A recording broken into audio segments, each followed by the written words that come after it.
Primera carta del apóstol San Pedro, capítulo 3, versículos 17 al 22. Porque mejor es que padezcáis haciendo el bien si la voluntad de Dios así lo quiere que haciendo el mal.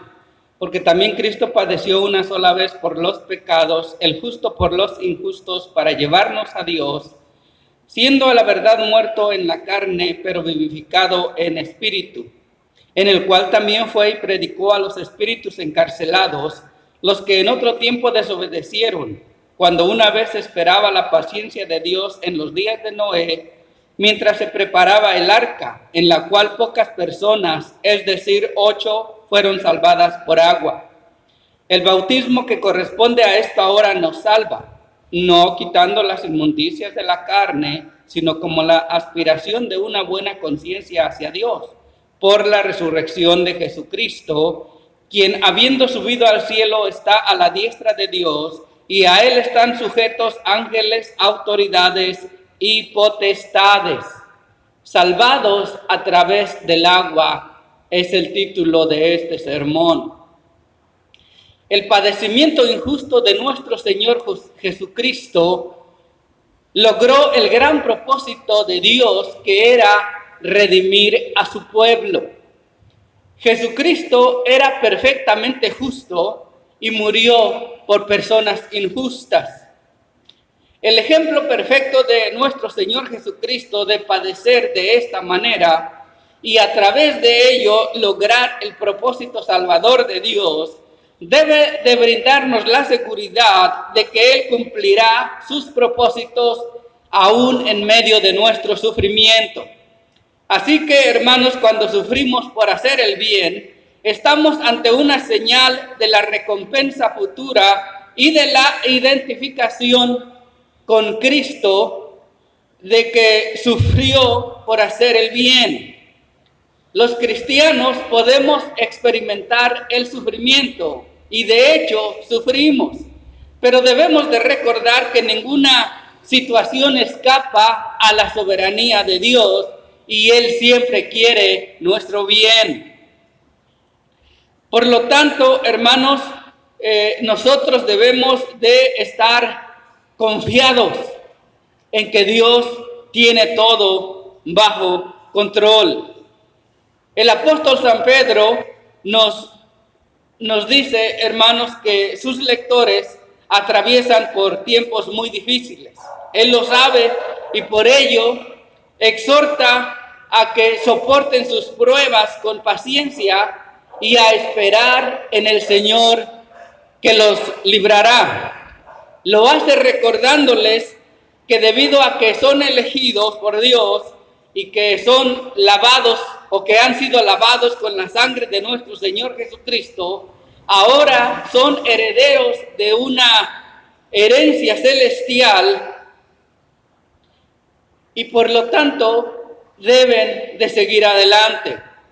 Los cristianos también debemos de recordar esta promesa, especialmente cuando Dios nos llama a soportar pruebas difíciles.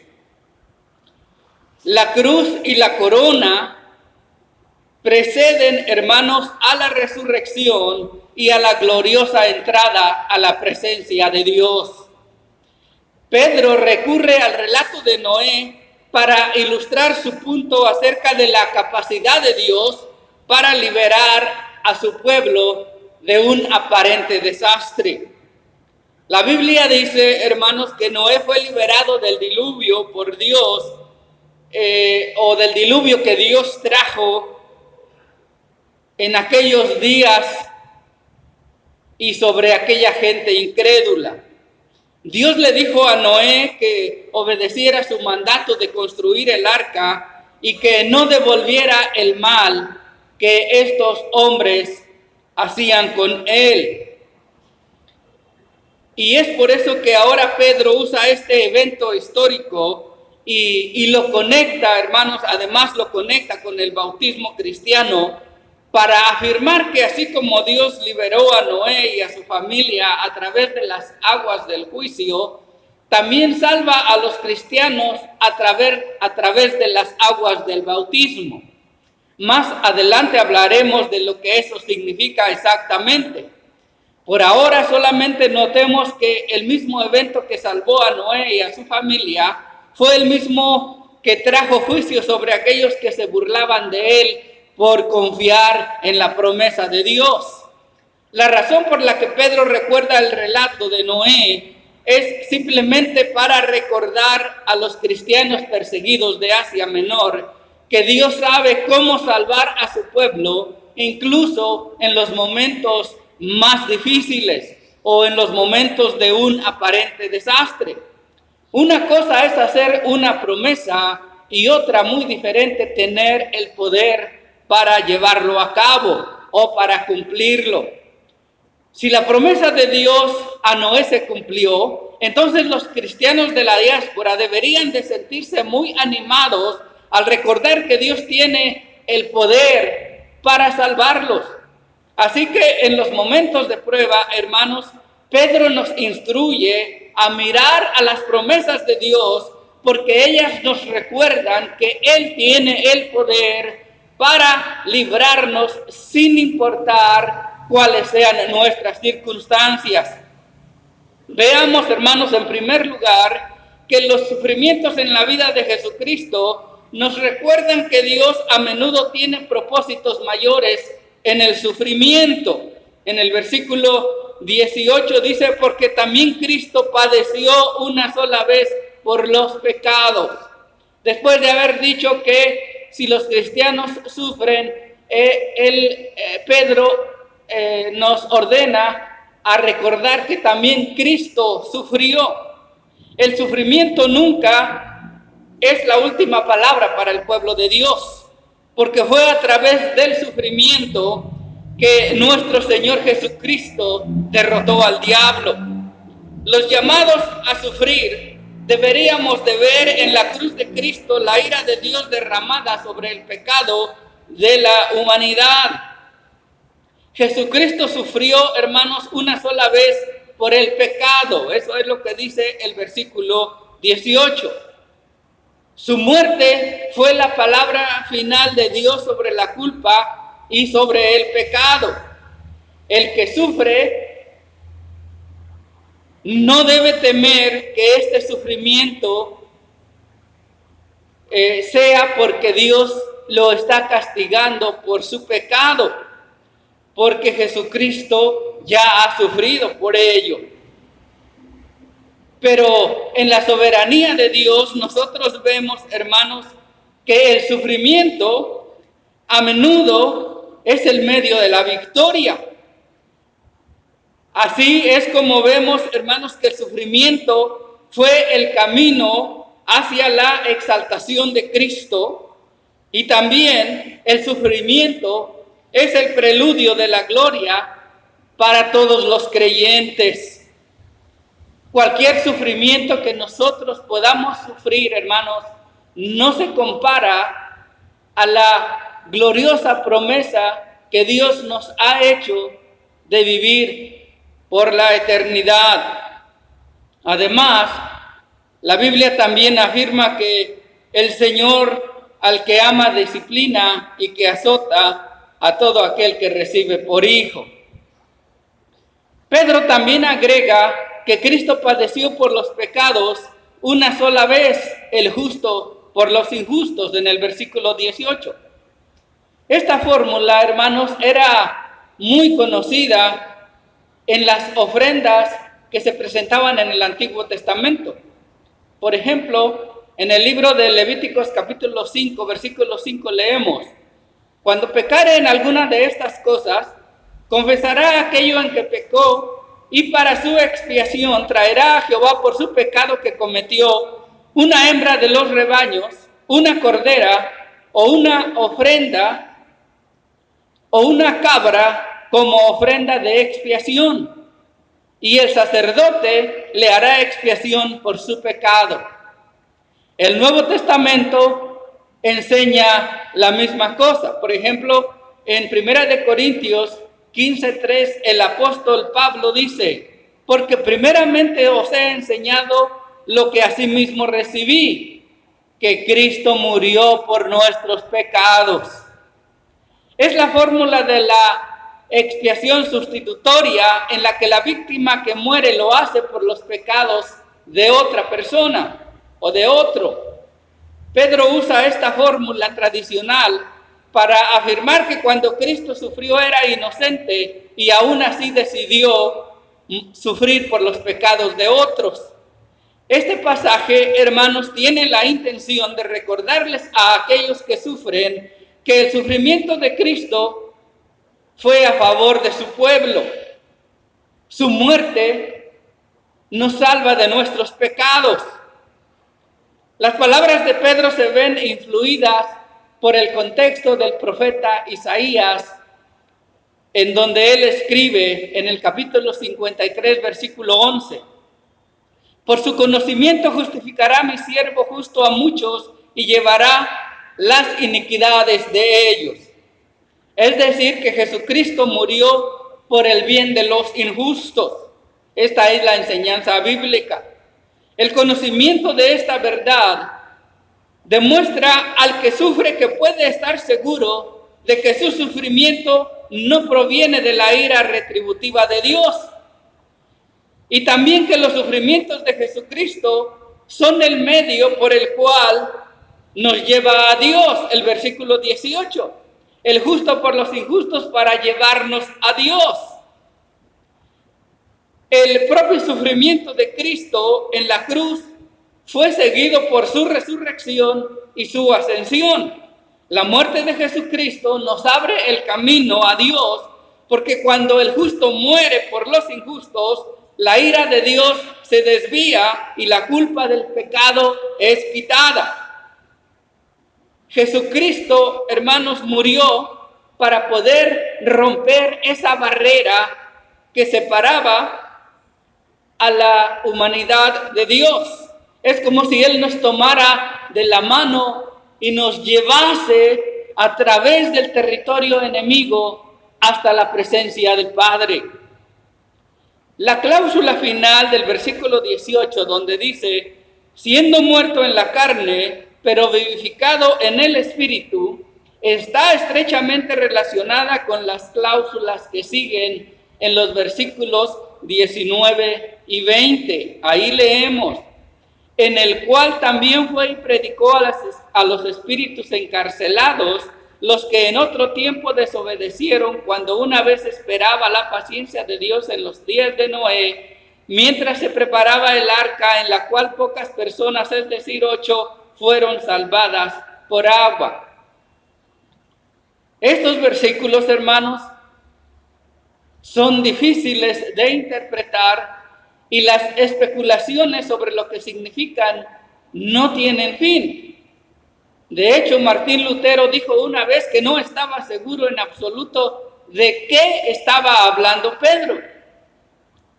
Ahora bien, hermanos, para poder comprender esto, debemos de mirar que cuando Jesucristo fue muerto en la carne, obviamente Pedro está hablando de su muerte en la cruz, en el versículo 18. Pedro, hermanos, está hablando acerca de su muerte en la cruz, cuando dice muerto en la carne. Es decir, que Pedro no está diciendo que Jesucristo vivió como un espíritu entre su muerte en la cruz y su resurrección, sino más bien lo que Pedro está diciendo es que fue resucitado de entre los muertos. Cuando dice, pero vivificado en el Espíritu, Pedro se refiere a que fue resucitado de entre los muertos. Pablo habla de lo mismo en Romanos 8:11, y esto es muy útil para poder afirmar que esa es, o eso es lo que Pedro quiere decir en este pasaje. Allí Pablo dice: y si el espíritu de aquel que levantó de los muertos a Jesucristo mora en vosotros, el que levantó de los muertos a Cristo Jesús vivificará también vuestros cuerpos mortales por su espíritu que mora en vosotros. El punto es que aunque Jesucristo murió a manos de los romanos, el Espíritu Santo lo resucitó corporalmente de entre los muertos. Los lectores de Pedro deben de estar seguros de que, aunque enfrenten grandes dificultades o incluso la muerte, ellos entrarán inmediatamente en la presencia de Dios y luego serán resucitados corporalmente por Jesucristo en el día final. Esto nos da el contexto para responder a las difíciles preguntas planteadas en los versículos 19 al 20 que ya leímos. Este es uno de esos pasajes donde los eruditos están divididos sobre lo que quiere decir Pedro y por ello hay múltiples interpretaciones, por lo menos 4 voy a mencionar. Número 1, varios intérpretes han seguido a Agustín al argumentar que Pedro se refiere a la predicación de Noé acerca de Jesucristo, a los que estaban en la tierra antes del diluvio. Creo personalmente que esta es la enseñanza correcta, la enseñanza bíblica, y en un momento ampliaremos más sobre esto. Hay otros que argumentan que se refiere a los santos del Antiguo Testamento que fueron liberados por Jesucristo entre el momento de su muerte y de su resurrección. Un tercer grupo creen que Jesucristo descendió al infierno para predicarles a las almas que perecieron en el diluvio. Y regularmente ellos apelan a la cláusula del credo de los apóstoles donde dice que Jesucristo descendió a los infiernos. Sin embargo, el doctor Robert C. Sproul, él afirma que en uno de los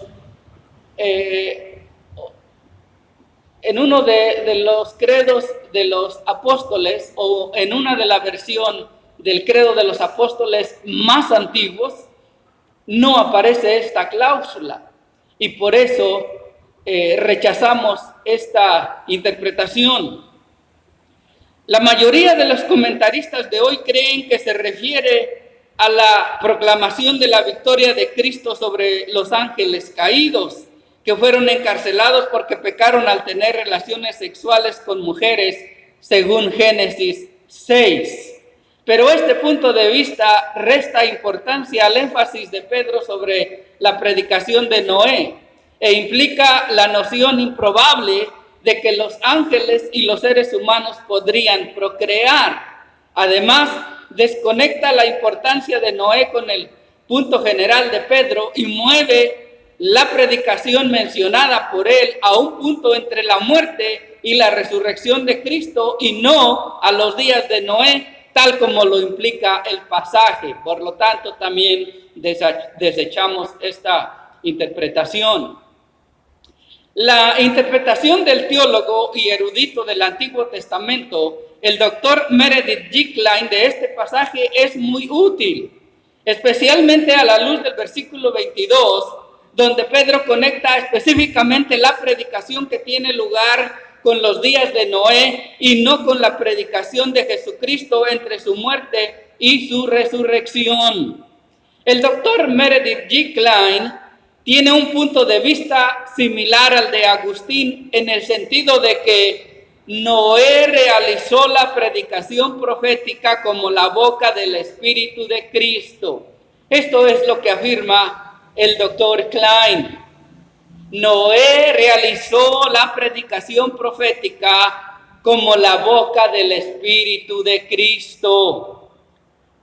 Es decir, que Noé proclamó ley y evangelio a la gente de su época, anunciando que las bendiciones del pacto vendrían a través de la fe seguida por el arrepentimiento, mientras que las maldiciones pronunciadas en la demanda del pacto de Dios serían impuestas contra la humanidad pecadora, a menos que se arrepintieran.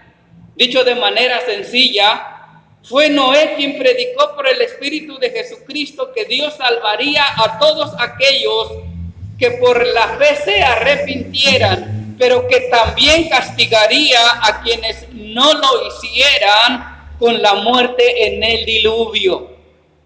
Además, para reafirmar este punto de vista, hermanos, debemos de mirar que según el relato de Génesis, La predicación de Noé comenzó poco después de la gran rebelión manifestada en los días en que los hijos de Dios se llegaron a las hijas de los hombres. Génesis 6, 5 al 7.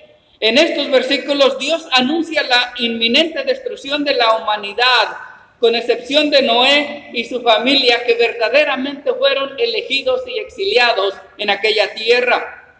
Debido a que Pedro se refiere específicamente a la paciencia de Dios en los días de Noé en el versículo 20, esto parecería conectar la predicación de Cristo con el anuncio de la justicia por Noé, lo cual encaja muy bien con la afirmación que hace Pedro en su segunda carta, capítulo 2, versículo 5, donde leemos que Noé fue un predicador de justicia.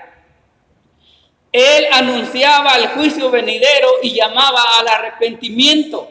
Por eso se afirma de la paciencia de Dios llegando a su fin y trayendo juicio sobre el mundo de aquel entonces, en el versículo 20. Es decir, después de los 120 años mencionados en Génesis capítulo 6.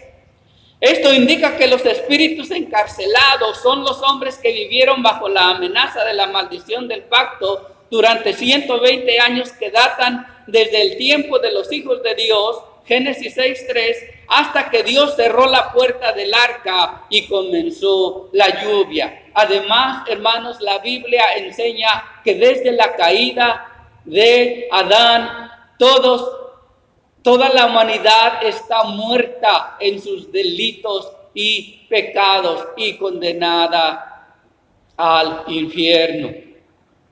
La sentencia de muerte fue pronunciada por Dios a través de Noé, que predicó el arrepentimiento, y cuando el mundo lo rechazó, entonces Dios envió el diluvio. Noé fue un mensajero de justicia.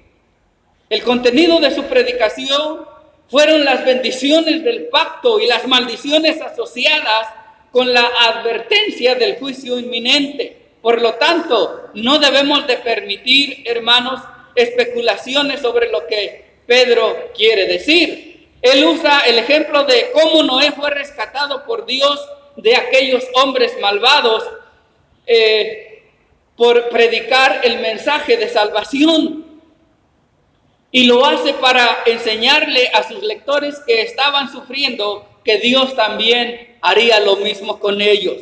Al final del versículo 20, mientras Noé preparaba el arca, Pedro se maravilla de cómo pocas personas, es decir, 8, fueron salvadas por agua. Versículo 20. Aquí vemos, hermanos, que el mismo elemento que Dios usó para traer juicio sobre el mundo fue el mismo medio a través del cual Dios salvó a esta familia. Dios salvó a su pueblo al ponerlos dentro del arca a través del mismo juicio anunciado que acabó con el resto de la humanidad. Finalmente, en los versículos 21 y 22, Pedro conecta las aguas del diluvio, es decir, el del juicio, directamente con el bautismo. Versículo 21, el bautismo que corresponde a esto ahora nos salva, no quitando las inmundicias de la carne, sino como la aspiración de una buena conciencia hacia Dios por la resurrección de Jesucristo. Algunos cristianos reformados se ponen nerviosos cuando el bautismo se describe como salvador. La razón es obvia, hermanos, porque la Iglesia romana enseña que el agua del bautismo remueve la culpa del pecado original e infunde una gracia que hace justo al niño que es bautizado.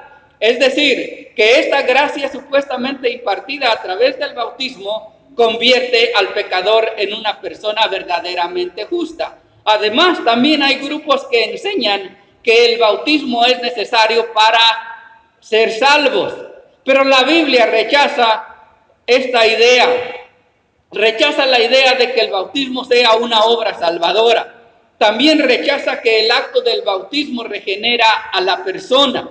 Lo que la Biblia enseña constantemente es que los pecadores son salvos por gracia, por medio de la fe en la obra de nuestro Señor Jesucristo. El Espíritu Santo es quien regenera al hombre, no es el ministro que aplica agua a la persona que se bautiza. Pero sin embargo, hermanos, debemos de recordar que el bautismo sí hace algo por y para los bautizados.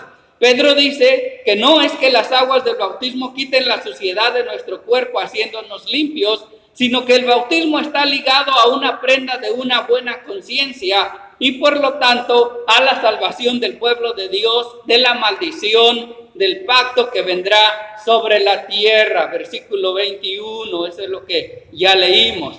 Es decir, hermanos, que el compromiso asociado con el bautismo es el de una buena conciencia. Pedro usó el relato de Noé para decir que a través de las aguas del diluvio, Dios trajo juicio sobre la tierra. Esta fue la maldición del pacto que se imponía contra el mundo incrédulo. En Hebreos 11:7, el autor habla de Noé de esta manera. Por la fe, con mucho temor, Noé construyó el arca para salvar a su familia cuando Dios le advirtió acerca de cosas que aún no se veían. Fue su fe la que condenó al mundo y por ella fue hecho heredero de la justicia que viene por medio de la fe.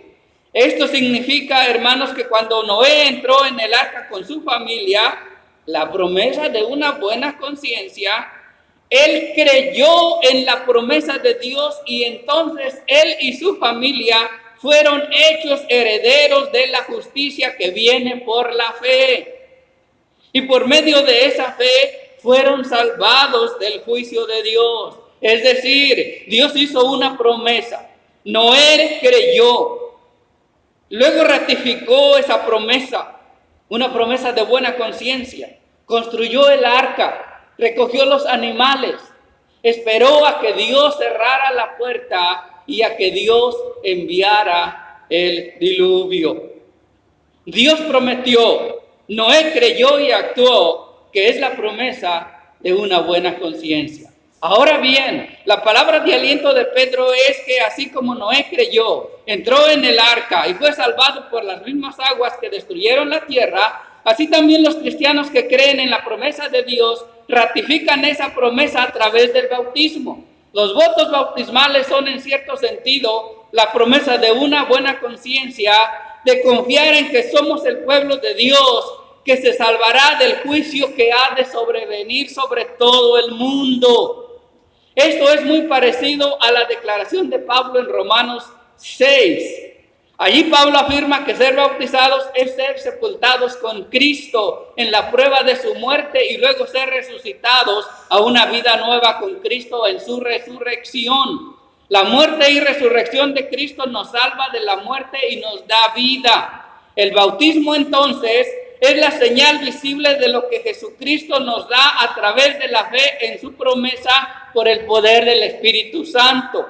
Es por eso que se dice con propiedad que los cristianos que son bautizados serán salvados de la ira venidera por la resurrección de Jesucristo. Versículo 21.